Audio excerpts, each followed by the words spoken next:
Let's talk about what you have got going on in your head. More specifically, what you have got going on in your head when you are watching some YouTube video which dares be so bold as to say something with which you do not agree. Now, you carry all sorts of stuff around in your head. Some of it is private. You can keep that to yourself for now. I want to talk about the stuff you believe, specifically the stuff that causes conflict on the internet. Because you've watched a video which says stuff that does not agree with the stuff in your head, what should you do? The first thing to remember is that you should never compare your head with someone else's head. Their head is full of crazy stuff just like yours, and you don't know their private stuff any more than they know yours. So, rule 1, never compare all your stuff to all someone else's stuff. Which leads straight to rule 2, concentrate on specific stuff. Now the video creator believes some specific stuff, and you don't believe this specific stuff. One of you is therefore wrong, and all things being equal, both of you have equal chance of being wrong.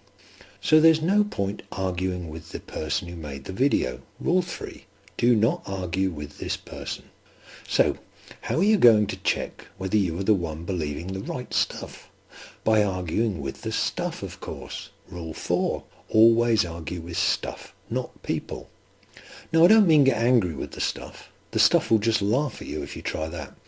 I mean, argue logically with the stuff. Stuff loves logic. Rule 5, always use logic.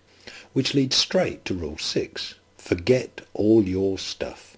Now that might sound a bit nuts, but your stuff can get in the way of your logical appraisal of this new stuff. If you ever found yourself thinking, I can't believe that because I already believe this, that's your stuff getting in the way of new stuff. If you have carefully followed all the steps up to now, you should be sat there with an empty head. No stuff in it at all. And you have some new stuff that is trying to get into your head.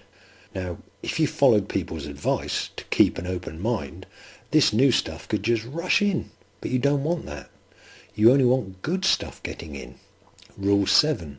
Do not keep an open mind, keep a skeptically open mind.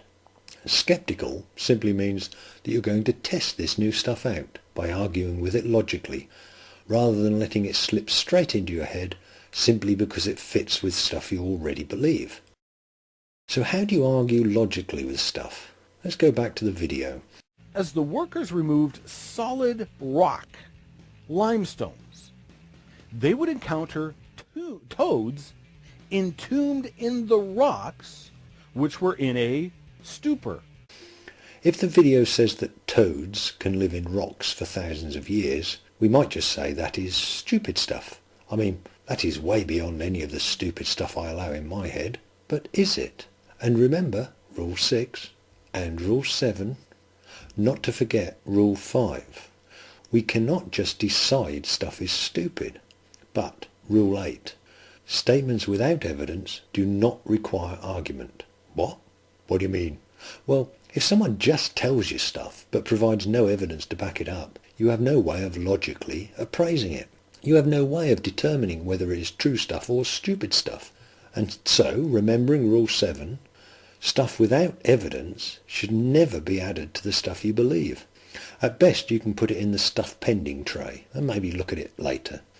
But here we'll assume that the video does provide evidence to back up its stuff, which in fact it does. You can read more of these reports in geologist John Watson's article, Tuned Torpid Toads Tell Tellurian Truth, now available on my website with the kind permission of Creation Evidence Museum, who originally published the paper.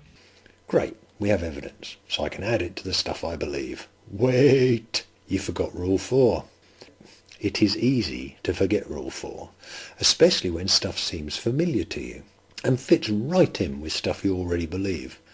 But if you'd followed rule 6, then you would be considering this stuff completely on its own merits. So back to this new stuff. Toads can live in rocks for thousands of years. How will we logically argue with this stuff? We need to check what stuff we know about toads. But we have rule 6. Okay, we need to find out stuff about toads. How do we find out stuff about toads? We could ask someone. Rule 9. Never ever ask someone you know to tell you about stuff, even if they have a posh piece of paper in an expensive frame. But, I hear you say, no. Rule 10, people make stuff up. Now, I never said people lie, but people like to be helpful by passing stuff from their brain to your brain.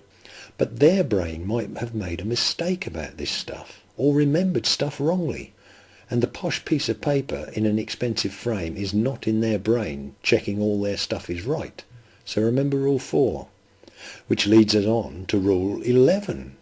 Always ask people to tell you where you can find out about stuff. See, this is where people with a posh piece of paper in an expensive frame come in really handy, if it's the right posh piece of paper. Because the right posh piece of paper tells you that this person has spent years learning lots of really useful stuff. And more importantly for you, they have spent years learning how to learn really useful stuff. And they can pass that knowledge on to you. So back to the stuff about toads. Following steps 1 through 11 should uncover lots of stuff about toads. I've already done this.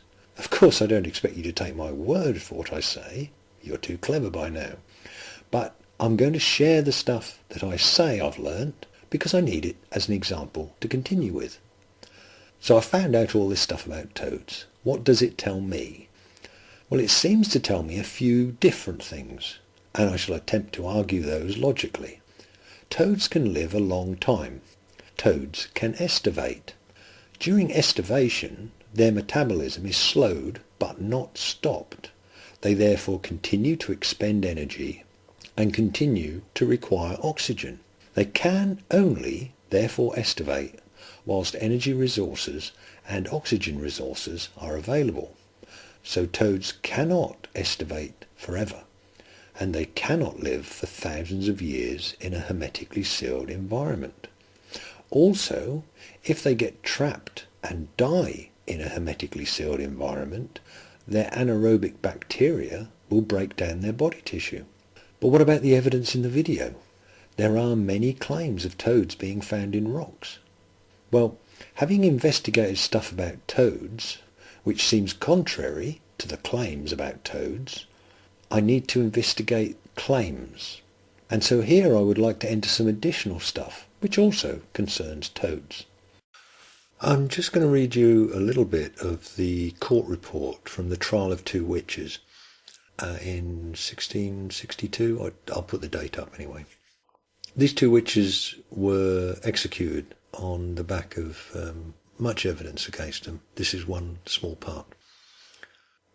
Whereupon the deponent was very angry with the said Amy for the same, at which he said Amy was much discontented, and used many high expressions and threatening speeches towards her, telling her that she had as good to have done otherwise than to have found fault with her, and so departed out of her house. And that very night her son fell into strange fits of swooning, and was held in such terrible manner that she was much affrighted therewith, and so continued for divers weeks.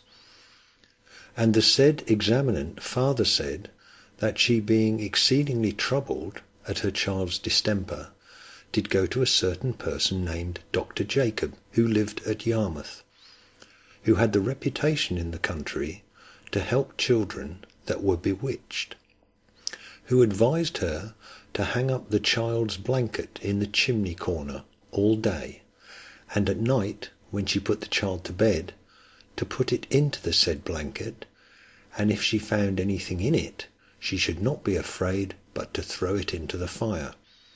And this deponent did according to his direction, and at night, when she took down the blanket with an intent to put her child therein, there fell out of the same a great toad, which ran up and down the hearth, and she, having a young youth only with her in the house, desired him to catch the toad and throw it into the fire, which the youth did accordingly, and held it there with the tongs. And as soon as it was in the fire, it made a great and horrible noise, and after a space there was a flashing in the fire like gunpowder, making the noise like the discharge of a pistol. and thereupon the toad was no more seen nor heard. It was asked by the court if that after the noise and the flashing there was not the substance of the toad to be seen to consume in the fire, and it was answered by the said Dorothy Durrent that after the flashing and the noise there was no more seen than if there had been none there.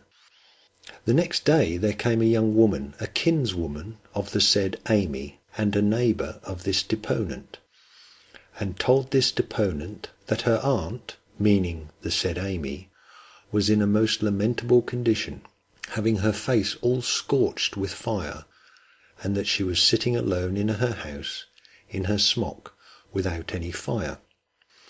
And thereupon this deponent went into the house of the said Amy Dooney to see her, and found her in the same condition as was related to her.